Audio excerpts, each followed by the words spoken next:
In my 7 years working in Pakistan now, which was only supposed to be a couple weeks, which then became a couple months, which then became, a year, which became now the last 7 years. There's been so many disasters there. In that time that I've worked in Pakistan, I've seen a side of Pakistan that is rarely presented, if ever.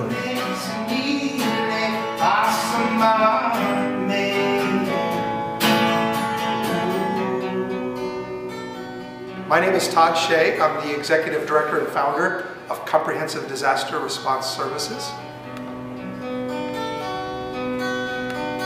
When a disaster happens, then of course there's an acute phase, an emergency phase, where you have to work directly in the field.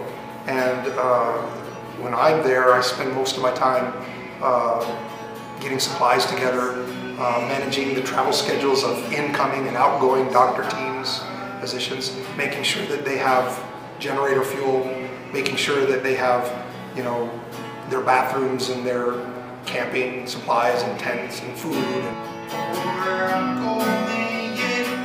After the emergency and after we have taken care of those emergency needs and we get into the rehabilitation phase, then it becomes more administrative, making sure that you have all of the right staff in place to do long-term projects.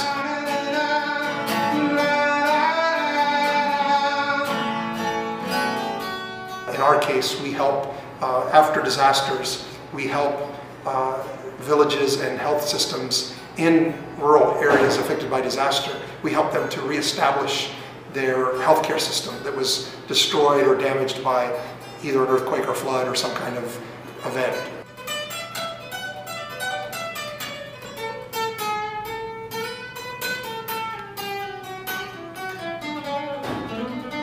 It's growing, the population is growing day by day. And so whatever I can do treating 100,000 patients per year at my clinics in these disaster-affected areas is just a drop in the bucket. But every drop counts, and every drop matters. And so we have to measure our success on not against the backdrop of what is needed, because then we would just rip our hair out in frustration.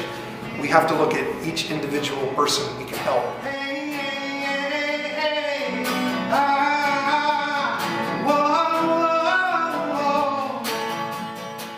We've worked with them in the disasters. We've coordinated with them in the floods and in the Swat crisis when the Pakistan Army and the Taliban were fighting in Swat. The Pakistan Army was clearing the militants out of the valley, and a lot of people had to be displaced from their homes and live in neighboring districts for a couple months.